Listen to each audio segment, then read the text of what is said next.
Happy day, my fabulous vibers. Welcome back to my podcast, where I believe that every woman deserves the freedom to craft the life she wants and the guts to go after it. We will share stories, facts, and opinions on various aspects of life to give you that kick in the ass to light you up and spread killer vibes every day, 24/7. Super excited about our episode today. Today's episode is sponsored by health and beauty wellness expert Natalia Castillo. Natalia Castillo has been in the management and spa industry for over 20 years. She was the owner of a small medical practice specializing in therapeutic massages for breast cancer patients. Natalia has received continuing education and extensive training in skincare products, procedures, and customer service. She has attended CoolSculpting University, don't forget, for advanced sculpting training, and she's a member of the Society of Plastic Surgical Skincare Specialists.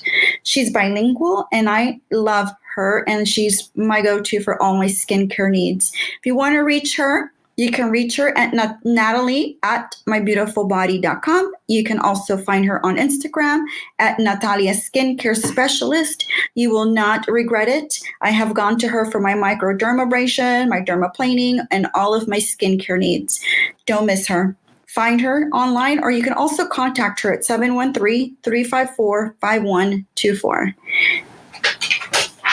Today, we have our special guest, someone who's with me all the time because you all love him, and I always get the most comments from everybody wanting to get more of him because he kind of lets it all out and gives it to you guys straight up, right? So Rusk and I today are going to be talking a little bit about, well, not a little bit, maybe a lot, because I know you. I always have a lot to say. Yeah, this is one of your passion projects and something you really, really love. Right. We're going to be taking you guys along with us on some of the most romantic wine getaways for couples. Well, I'm gonna chime in on the wine getaways that most people don't know about. I'll let Alicia handle the romantic side. You're not romantic. I am not all about the romantic side. Well, you do take me to beautiful places, so that is romantic. That is a form of romanticism. You're right. Yeah. Why not, honey? Yeah. You are romantic. All right. Okay. If you put it that way. I'll take it. Yeah. So there's nothing better than exploring new and romantic places with the one that you love, especially if it includes wine. Rusk and I started drinking wine. I think the first time we started really drinking was maybe in 2004. I think we were maybe a year in married. 3 years married. I remember the bottle. It was at Brownstone Restaurant, which doesn't exist anymore, but back then it was a legendary steakhouse institution. And it was a 1997 Stag's Leap, Napa Valley, 100% Merlot.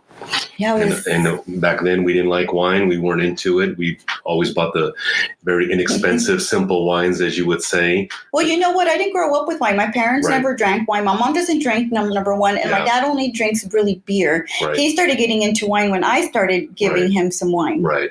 And so I didn't like it either. My parents drank it all the time. And when I was a teenager, I would sneaking a drink when I was 16 or 17. Thought it was the most disgusting thing ever. And here I am, 30 years later getting certifications in it. So I know.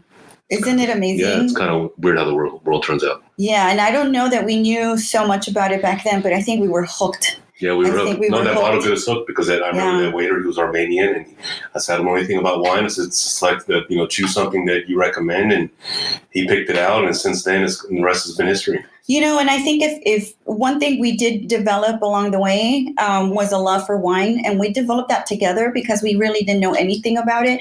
We really weren't into it back when we first got married. It wasn't something like we went on a date and we went, wine tasting on a date. Right. We didn't know anything about it. So I think it was really cool how we just kind of got hooked on it at the same time. And then little by little, we would go out for dinner and you would,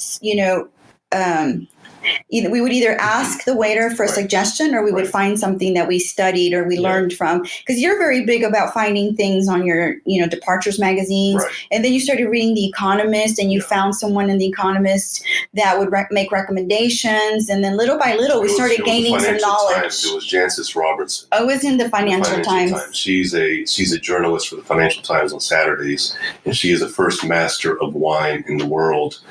Whenever that became something that you can actually get a license in or degree in, and so that was and that's when I kind of really started getting into the details more than just drinking it, trying to understand the entire process from A to Z. That's great. I love it because I get to partake in your research. On the fruitions of my labor. I sure do. Oh, I'm the first one there. Yeah.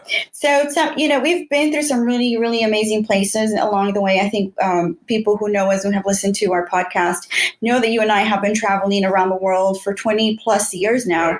It's been something that we really make a commitment to no matter what. Even through COVID, we just, you can't stop us. The minute those airports were open, we were on a plane. And I think it's because, from the very beginning, we made a commitment to each other that whatever we did, whatever our lifestyle would be, we would always make time for travel and exploration. And, we're both very curious people and we love that. And we really do enjoy taking little trips that are not only just, for culture, but also romantic, like a wine country. We have a few places that we want to share with you guys.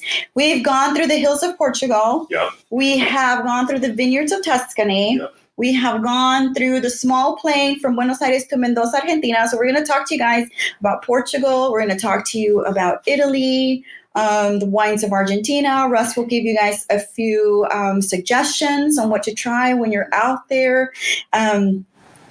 Trips coming up for 2021. What are the trends? The trends are for us to share experiences. And I don't think there's anything better than sharing a really great experience with wine with the person that you love. Absolutely. So let's get to it. Right. Sometimes, we head out for anniversaries. We head out for breakfast on your birthday. Hey, nobody said you can't have wine for breakfast. Weddings, all sorts of things. And you just want to snuggle up and be, maybe next to a fireplace with a little glass of wine. Yum, yum, yum, yum, yum. So I think when most people think of wine, they think of Napa, they think of Willamette in Oregon, and some of you may even be familiar with the wine regions that are actually older than the one in Oregon is Columbia Gorge and Yakima in Washington. Even though they border each other, they're actually very different grape varietals. Mm-hmm. But everyone knows about Napa and Sonoma, and that's where everyone goes to. That's a very commercialized place. Yeah. They've struck, riches out there, and they're making good stuff. But I think it's become a little too commercialized. I think the original founding fathers of Napa Valley have all kind of moved on or passed away, and now it's turned into corporate boardrooms. And it's about the bottom line and the profit. And I think there's a lot more to the wine world, or even in this part of the hemisphere, than simply Napa Valley. For example, Napa used to make, Cabernets and Merlots, and they still do, but they used to age them for years. And that's kind of what brought them, their reputation and their pricing point and their quality. But now it's the bottom line. So they're taking these big, bold grapes and they're having to make them, sell them, push them out the door faster. And the quality is just not there. My personal opinion. Yeah. So I think I think something that most people should consider if you want to hit that same kind of climate and region, and also very similar grape varietals that are grown in Napa, Valle de Guadalupe, just south of San Diego, in Mexico, in the Baja Peninsula area. I'm so grateful we're starting with that one because that is one of my favorites. That is a very underrated place. It is developing in terms of its wine industry infrastructure. There's still dirt roads out there. There's no airport. You do have to fly to San Diego. Yeah. But, these resorts are, they're pushing on the marketing side. They're trying to get people to come out there and try their product. They have reeled in some very famous French winemakers from France to improve their quality. And Lisa and I were there and we had an amazing time. It's definitely a hidden gem. It definitely is. And it's actually closer from LA to Valle de Guadalupe than it is from LA to Napa Valley. But good point. So you can easily fly into San Diego, and it's about a 90-minute drive. And if you don't want the hassle of renting a car and, going through all that whole process. If you want to be a little more bougie. You want to go more bougie, you reach out to the resort, and some of these, mom and pop resorts are sending a shuttle to pick you up. Yeah. So it's kind of the same experience as going to flying to San Francisco and renting one of those limos. And then through the limousine, you drive out to Napa, and then and then you do the whole tour thing. But that's kind of, I don't know, to me, that's cliche. That everyone's already done that. So that's why it's important for us to do this podcast. Right. We want to give everybody the alternative to doing the cliche touristic thing, because I think a lot of people assume you have to go with a tour. They assume, well, I don't know what I'm doing. It honestly just takes a few hours of your day to research a little bit, look into where you're going. I know when we were heading out down there, we looked at the different hotels. We hit up the little boutique hotels because obviously they really are not that developed, but the ones we found were little houses. Yes. So let me just put it in perspective for everyone. It is arid. It is dry. Picture a little bit of Arizona, picture a little bit of the desert, very northern Mexico, very Baja. I mean, yeah, you could probably get to the beach, but it's not that close. Right. You have to really center yourself around being... It's Sonora Desert. Yeah, in the desert. Right. But the sunsets are beautiful. You can definitely do a really beautiful romantic photo shoot.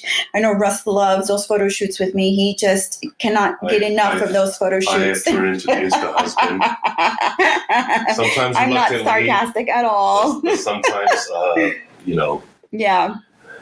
No, whatever it takes. Yeah. So definitely we just, so we research a little bit where we're going to be heading in terms of what wineries we're going to be hitting up. Do not, if you go online or you hit social media, do not be deterred by necessarily the restaurants or the appearance of the hotels or the resorts or the restaurants. It's the old adage, don't judge a book by its cover. The food is amazing and the wines are even better. They're underrated.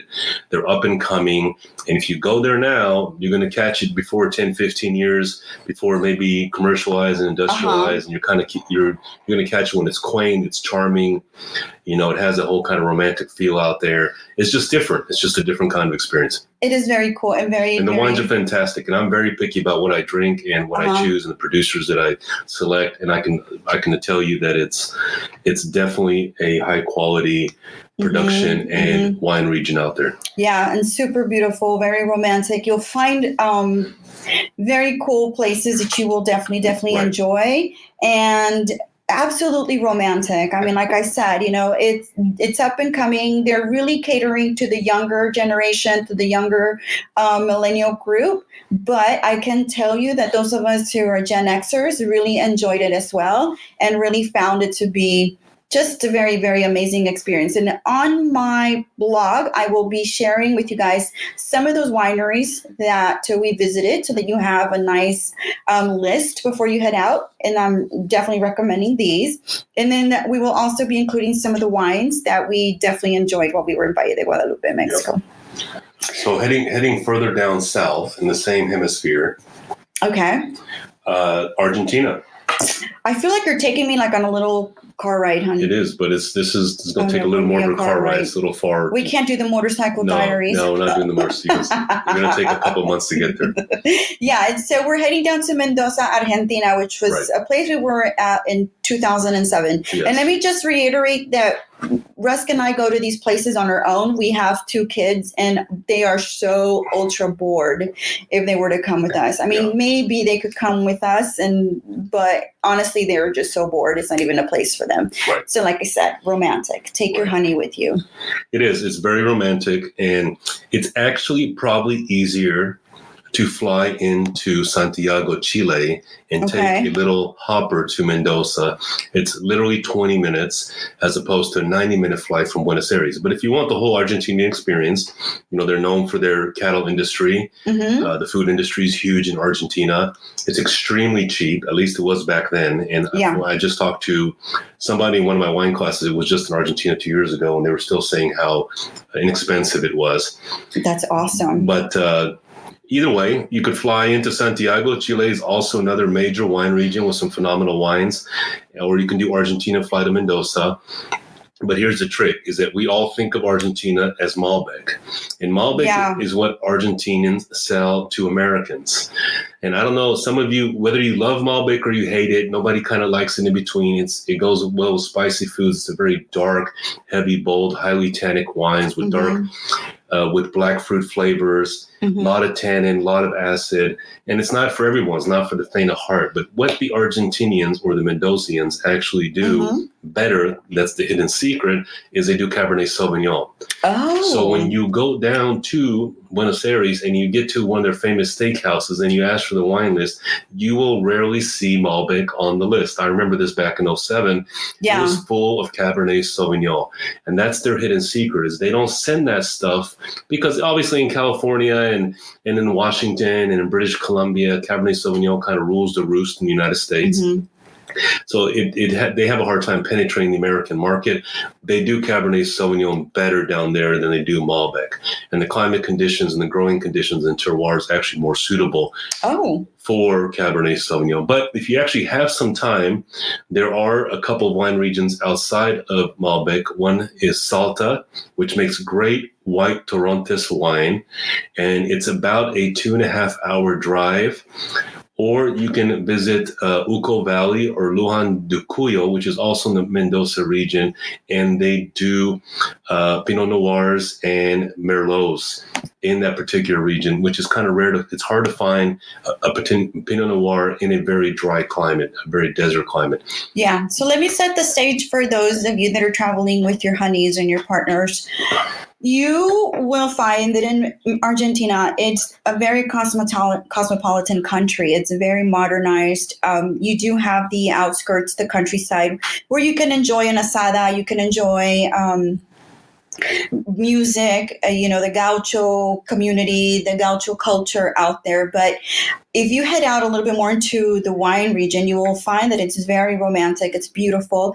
It's also developing into a world-class region. They've really been coming in. Investors are coming in hot, trying to capture a little bit of that essence of what is Mendoza, what is Argentina, what is the whole vibe of the wines of Argentina.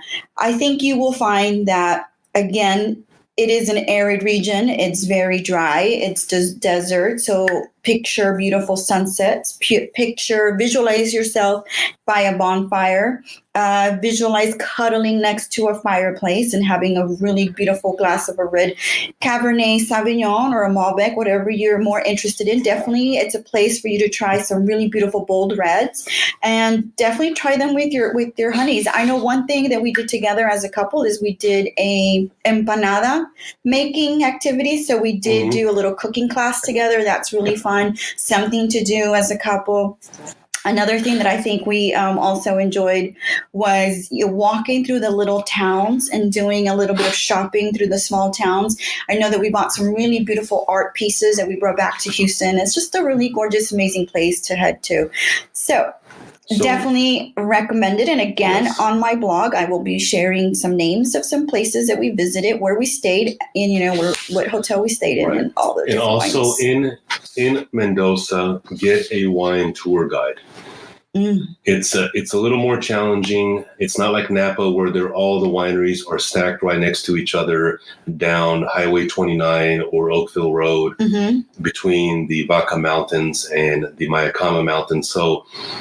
And you can just go on a wine drinking blitz out there in Mendoza. It's hire drivers, guys. Not a hire driver, but hire a local wine sommelier or somebody that has some certifications in wine, and let them take you to the best stuff. It's really worth it, because you can come across some stuff that's simple wines or inferior quality wines, so that way you don't waste your time doing it.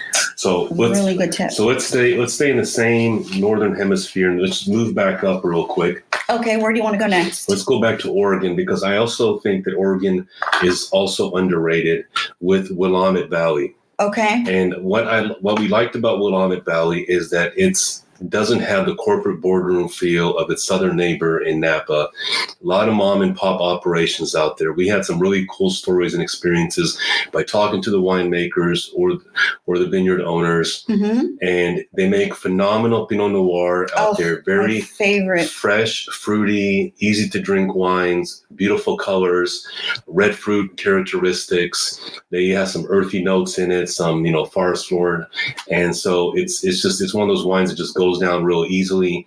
And they do it the best there. They do it, in my opinion, better than they do it in Sonoma County, because that's what they do. That's what their industry and that's what their climate is attuned to and driven towards. And you simply fly into Portland, and you can drive down to Newburgh. It's 45 minutes. There's a bougie hotel called the Allison Inn. I love that place. It's not that expensive. It's about $250 a night. And then from there, you can just venture off all over Willamette. And they do private wine tour guides out there. We've had some friends that after we've recommended, they've gone out there, they've checked it out, and private wine tour guides. It's a little challenging. But, it's a little. It's not like Napa. It's more like that Mendoza, except it's a lot more green and desert. And get a wine tour guide, let them take you to all the wineries, and just have at it. And the good thing about Pinot Noir is that they're not high in alcohol; they're medium alcohol, so you can have a little bit more there than you can have in Napa or in Mendoza, and then you don't have to get completely sloshed or smashed. Smashed. Right. Oregon to me, I think, is one of those places that I will just go back to 1,000 times because I just loved it so much. And I want to set the stage for how it is out in the countryside, out in the wine country area, Willamette. It's wet. Right. It's a little chilly. Yes. Even in May and September, October, we were there in some really good weather. It was in the summertime, but it doesn't get hot. It gets very mild. It's a very cool temperature. It's a cool so definitely a great place to cozy up with someone with a really beautiful Pinot Noir. Right. Make sure you pack your umbrellas. Make sure you pack your raincoats. It does rain. But once the rain is gone, the sun shines so beautifully in those vineyards, the perfect moment for a gorgeous photo with your loved one. I mean, that is just the perfect place for it. The hotels, the bread and breakfast in that side of the world and that side of the country are just so beautiful, so quaint, so romantic. They bring you breakfast to bed. I mean, it's just one of the most amazing little places that I think we've ever discovered as a couple. It is. And it's amazing out there. It's beautiful. And then while we're in that northwest part of the country, we could talk a little bit about Washington, but Washington is really just a cooler version of Napa Valley. They produce very similar varietals. It's nice out there, but if you're going to choose between the two, I would probably choose Oregon. I even go back to Napa over Washington. But there is one other hidden gem that I actually, or at least I haven't been to yet, but I've read quite a bit about. It's north of Washington in British Columbia called the Okanagan Valley. Oh, yes. I've heard of it. Just like in Washington, they produce a lot of Bordeaux blends of Cabernet Sauvignon and Merlot and Malbec. Sorry, not Malbec, Cabernet Franc. And it's a flight to Vancouver, and it's about a 90-minute drive for Vancouver. And you can ski in the same day, and you can go to a winery. They're open almost all the time. And from what I have read, and I haven't experienced it, but what I've read, they're extremely welcoming to visitors. Oh, so a lot of things that you don't get like in Napa, or sometimes you come into a winery and it lives up to that stereotype of being a little bit snobbish or a little bit of elitist. They kind of want people that kind of know about the industry, but you don't always get that, but sometimes you do. So you want to avoid those wineries because most people are going there just to have a good find and to have the experience, try some good wines, but don't necessarily have the body of knowledge or the background to it. And that's not the case in Okanagan Valley from what I've read.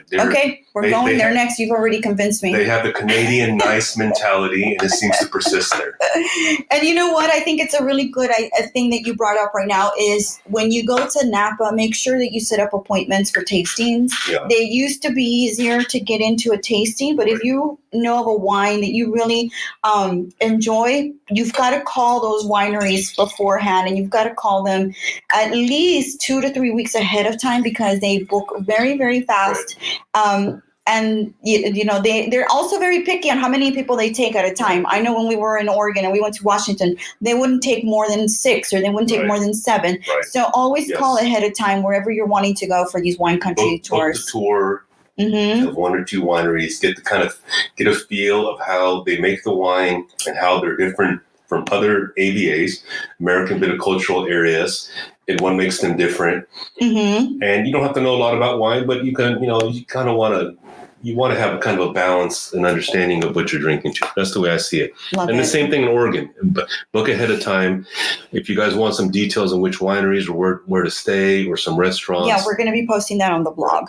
So definitely we're going to be tagging that link immediately after this. We haven't been to Chile, but Chile is somewhat similar to Argentina. They do have a wider varietal of grapes out there, and it's a little bit more developed than it is in Argentina. The climate is about the same, and the quality is fantastic. It's, if you want to, that whole Andes mountain of Central South America makes some really good stuff, and the romantic part is actually in the Atacamara Desert. I'm not sure if I'm saying that right. And it's north in the Elqui Valley. And that's one of the most romantic places you can get in Chile. You're completely isolated. It's in a desert. You have the Andes Mountains, the foothills of the Andes Mountains in the background, in the foreground. And you can try some fantastic Cabernet Sauvignons. They make some great Merlots. They're known for their Carmeneres, which are very peppery, green bell pepper, spicy wines. Some people can't stand them, and some people just love them, to death. It's one of those, you like it or you hate it. Gosh. Okay, two places we got to put on our list, hon. All right, so let's move on to another place that we found so romantic. And a lot of people already know that this place is super romantic, but I don't know if they know how it can be just such a great place for couples. And this is Tuscany in Italy. Yep. And we were there in the year 2005. We went back a year ago, but we were not in this area. We were not in this particular area. But we didn't visit the wineries. Exactly. So it was such a beautiful experience. It was just such an amazing place for us to visit. I remember, being just mesmerized by the fact that almost every house that we passed as we went through and we traveled through train had a little vineyard in their own little backyard, which is amazing. I mean, it's like if everybody here had a vineyard in their backyard. It's such a cool idea, a concept that I don't think I've ever seen anywhere else. Right. But Italy, gorgeous place for history. Yeah. They do go through and give you tastings of their olive oils, of their breads, a lot of focaccia bread. I mean, I remember feeling just in heaven when I was in Tuscany, Italy. So tell us a little bit about what kind of wine we might be able to taste when we're there. So they always, it is said, somebody said it, and I remember reading it somewhere, is the idealistic country is a combination of English law, German order, French food, and the Italian love. Yes. So Italian love, this is the epicenter of romanticism, is Italy. And I think the epicenter of the epicenter is in Tuscany, which is central Italy, right around the Florence area. It is some of the most beautiful geographical terrain. It's rolling hills. Of nothing but acres and acres of greenery everywhere. And Italy is just one gigantic vineyard, from Sicily, even though Sicilians don't consider themselves Italians, all the way up to the Austrian or Swiss border. It's wineries absolutely everywhere. It's some of the best stuff. So what you can find in Tuscany is Chianti. That famous Chianti, which is made by the Sangiovese grape. And then if you want to take it one step further, you look for Brunello di Montalcino, which is a aged Sangiovese grape, minimum of 3 years up to 5 years, but they can age for 10 or 15 years. It's some of the best wines you'll probably try. That's the wine that I will smell and it will transport me back to Italy. We actually have a 3-liter bottle of a Brunello. Oh my gosh. It's been in our deal for about 10 years now, and we still haven't opened it yet. Oh my God. It's of course, Italy is romantic in itself. Florence is one of the most romantic romantic cities in the world. And there's not really a wrong or right place to stay in the Tuscany area. It's all about what you want to try. And in Tuscany, if you want to hit the Chianti area, you kind of head north of Tuscany. If you want to hit more of the Brunello or the Montepulciano di Abruzzo, you head to the south of Tuscany. And they have a version called Super Tuscans, which are French varietals like Cabernet Sauvignon and Merlot that are blended in Italy with their style and their techniques.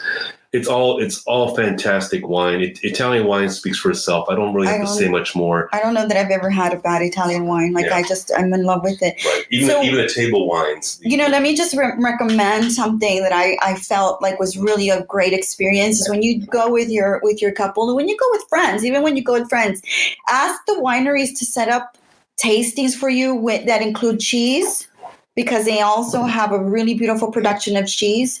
Have them set up tastings with their meats.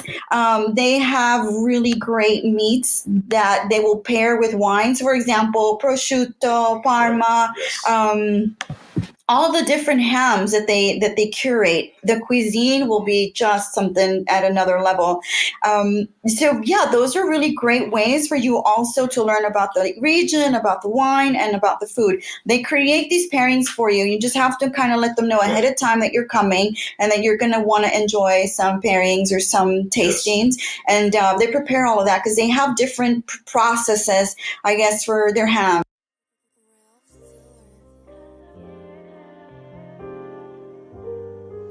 Fabulous and classy are raging at the moment. Do you need a touch-up? Does your closet need an update? Or are you feeling a bit out of touch with the decade's trends? Just shoot me a DM at think_chick and we'll plan out the perfect fashion strategy for you.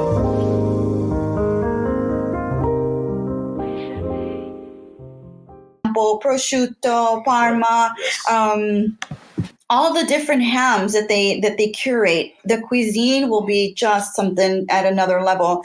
Those are really great ways for you also to learn about the region, about the wine, and about the food. They create these pairings for you. You just have to kind of let them know ahead of time that you're coming and that you're going to want to enjoy some pairings or some tastings. And they prepare all of that because they have different processes, I guess, for their hams, for their cheeses, for their olive oils. And they're very proud of what they do. They're very proud of what they create and what they make there. So Italy, Tuscany doesn't require a lot of planning. You can get to Florence. You can obviously go to Rome or Milan. You can make your way down to Florence, however you want to get there. You simply just plant yourself and you just kind of venture off on your own. I wouldn't necessarily recommend a tour guide. You can't really go wrong. It's some of the best wines in the world. So it's not anything you necessarily have to plan. Like we had mentioned about Oregon or Napa or some other regions, you kind of should book ahead of time so you don't have to stand in line. You don't get any of that Americanization out there. Mm-hmm. Which also means that sometimes they ignore you for a long time. Yes, right. They do ignore you. Just like be prepared that they're not going to service you like American service is. This is the Southern Mediterranean culture. This is a lot of siesta mentality. Yeah.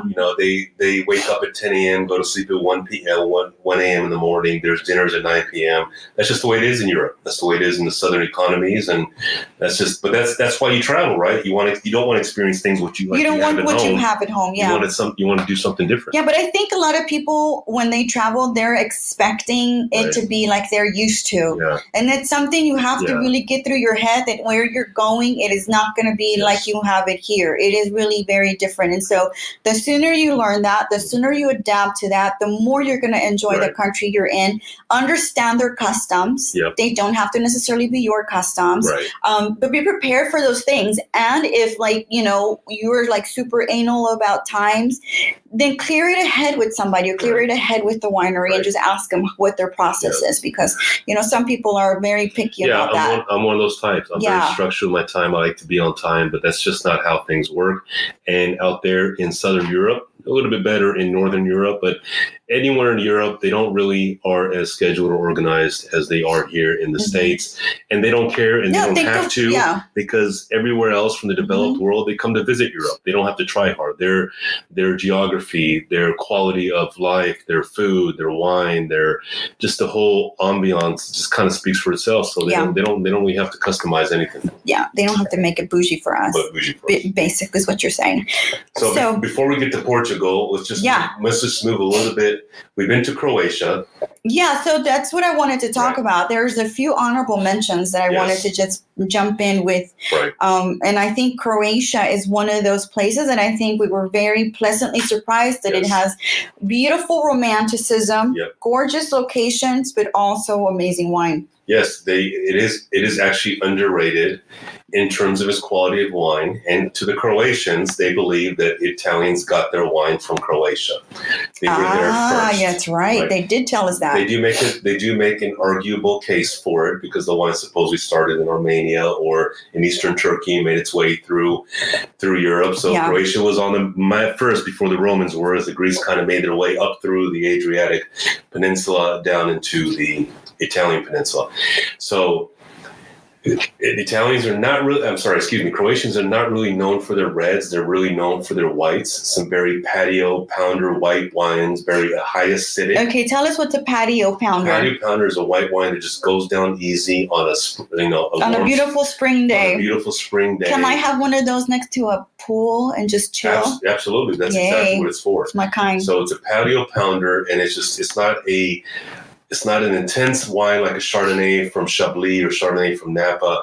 It's a wine that goes down really easily, and they're good for their Zinfandels, Primotivos, and that's what they specialize in.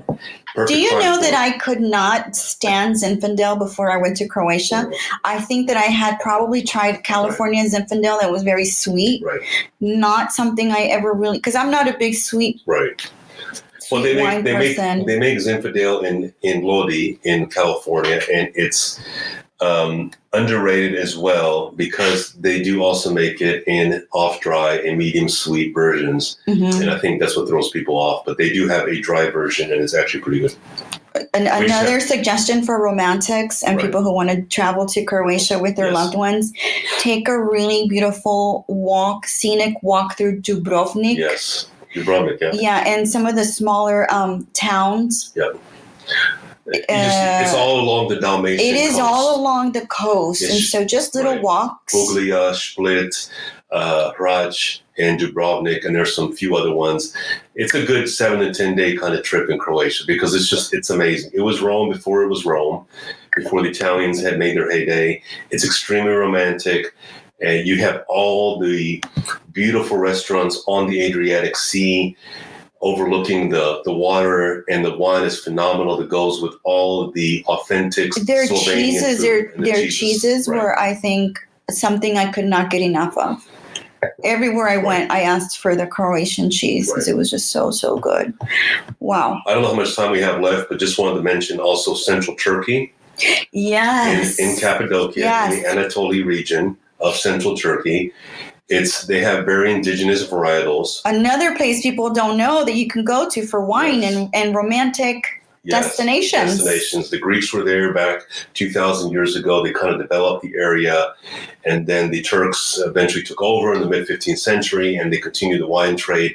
And today it's up and coming. It's still developing, but they make some beautiful, beautiful full-body white wines in Turkey. And it's complete opposite of what they do in Croatia because it's a dry climate. It doesn't have that Mediterranean influence on the wine. And so you can get some luscious, tertiary flavors of honey and oak and in those Turkish wines. So if you look for the big, bold wines, Cappadocia in the Anatolia region, and you can stay in a cave hotel, which is... I was just going to mention that. Which is extremely romantic. So let me set the stage for these people that need to come to Cappadocia, Turkey. If anything, I'm going to get all of you guys there because you will just be so mesmerized by the beauty of this place. It is, if you picture in the photos, I know a lot of people see these photos because they're everywhere, the big hot air balloons there's maybe 100 hot air balloons that are up in the sky at the same time. That's where the epicenter for this particular activity is in Cappadocia in Turkey. And you get up at 4 o'clock in the morning because you do go up at sunrise. Right. And it's just the most beautiful romantic thing you can do with somebody and just go up on that hot air balloon. If you are scared of heights, prepare yourself for it, right, Russ? Yes. Prepare yourself for it because it is pretty scary. You go up pretty high, but it can be very, very romantic and beautiful. And the other thing is going and visiting the underground wine cellars. because these are super unique, super special, very different. They're, of course, everybody else has like an underground cellar. I know, I've seen them 100 times, but they're different and very unique in Turkey. They are. It's amazing. It's definitely one of those hidden wine regions of the world. And by the way, even though is it a Muslim country? It is a Muslim country. Okay. Wine is prevalent. It's not like you can't drink wine in Turkey, even though it is a Muslim country. Yeah, it's not as restrictive as it is in some of the Gulf Coast countries or necessarily in Iran. But even in Iran, you can find alcohol. So it's not, that's a different topic. So let's just move a little bit back to the east real quick. Quick pit stop in South France in the Nice-Marseille area in Aix-de-Provence. We were there, 2 years ago? For all of you rosé all day folks out there, the ones who want to sit by a pool on a beach. And why are you looking at me when you say that? Because you're one of them. You're one of them, and just about everybody I know has never rejected a rosé. It's one of those wines where you don't like red, but you don't like white. Rosé's kind of in between, right? But I just started liking rosé when you started picking them out for me. Right. Not when I was buying them on my own. Right. Now you kind of like guided me through like the better selections of rosés. That's why we're talking about it. Yeah, and I'm going to be sharing some of those rosés on my blog too. So the Provence in southern France, in the Nice-Marseille area, is the epicenter of some of the best rosés on the planet. Mm-hmm. They do it well. That's what they specialize in. That's how they market it. And they, not to get too technical, but they specialize in a Grenache grape, which is conducive to making a good rosé. It has enough of the skin color to get that kind of reddish look that pinkish look that you're looking for without, actually going red. And it still goes down easy. So you get that sexy look in the glass, but then you also get the flavor of a lighter rosé. It's kind of a little bit hard to get to. It's on the southern part of France. So you gotta probably fly to Paris or to Lyon or to Bordeaux and then make your way over there.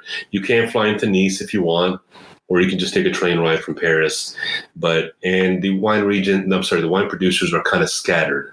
So unless you do your research ahead of time in Provence, it's probably best to find a wine tour guide to take you there, because it is difficult to find your way around. The French, they don't all speak English. And they don't like it. And they don't like it when you ask for directions. That's the truth. Right. I've done that a few times. Of course, there's a lot of regions in France we can talk about, but time's limited. There's Bordeaux, and there's Burgundy, and there's Duoro Valley, and Alsace. We're not going to get on to all that.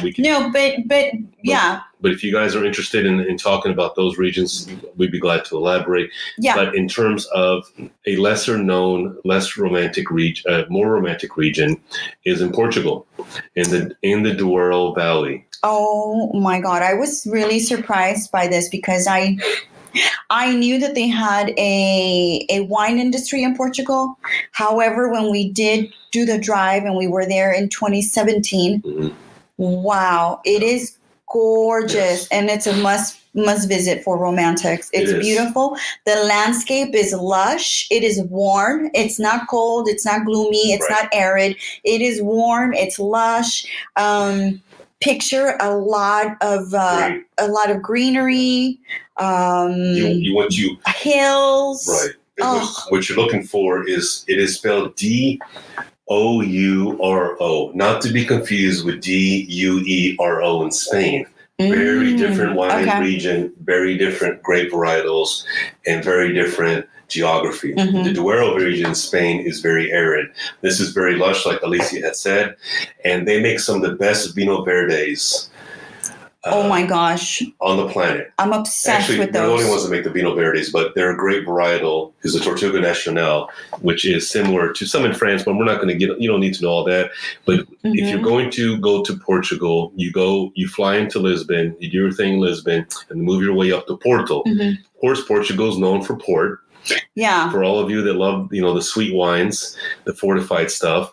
There's amazing tastings. Again, going back to the romantic getaway. Yes. Find different restaurants do the most amazing pork tastings, and they pair it with a beautiful piece of meat, a beautiful pasta. I mean, you will just be mostly dessert. Yeah.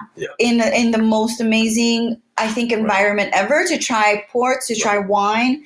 They also do a lot of really great pairings. But what you don't know is, ports go with dessert. You're right. Yeah. what you don't know about Portugal is their white wines. And you have to hit the Duoro River and do a tour out there, or maybe even stay in a little resort, little bread and breakfast, amazing scenery on the river, in a valley. It's all green everywhere, and some of the best white wines, more patio pounder stuff. Oh my gosh. Very, very cool. Oh, all right. I need to go back there too. There are some more up and coming regions. Australia, New Zealand and South Africa is definitely up and coming. Mm-hmm. They're really trying to produce better quality wines. The techniques are coming along. We haven't been to any of them. We are heading to South Africa in July. Mm-hmm. We do have that's my birthday present. Trip. Yeah, it's your birthday present, like every year. And we'll report back on that. South Africa is very underrated. They make some amazing blends of different Bordeaux grape varietals. They have also Pinot Noir. They have Chenin Blanc. And it's mostly in Swartland, and you can do another region called Constancia. They're all along the South Indian Ocean coast, or right along the Atlantic. And it's in terms of romanticism, it's a different kind of romanticism. Right. It's with animals. When you think of South Africa, you think of safari. Yeah. And you think of lions and giraffes and we'll report back and see how romantic it is. It is. So you can always try the wine while you're looking at a giraffe. That's what I'm looking forward to doing. I love it. Yeah. Oh my gosh, you are too much. Guys, I hope you really got some really good information and a little education in terms of wine, regions, romantic places to visit. If you and your loved one are interested in traveling and wine, these are some of the best places you can hit up. Obviously, there's tons more, but these are the places we've been to and that we really enjoyed. I think one of the takeaways that you must always remember is always go prepared. Always check in with the places you want to visit ahead of time, especially now through COVID. You want to make sure that, you can hit those places, find them easily. Some of them are hidden, so make sure you've got a very good GPS system with you. Make sure that you have all of your prep going. If you hire a driver because you don't feel comfortable driving, make sure you get all of that set up ahead of time, because you do not want to miss these places.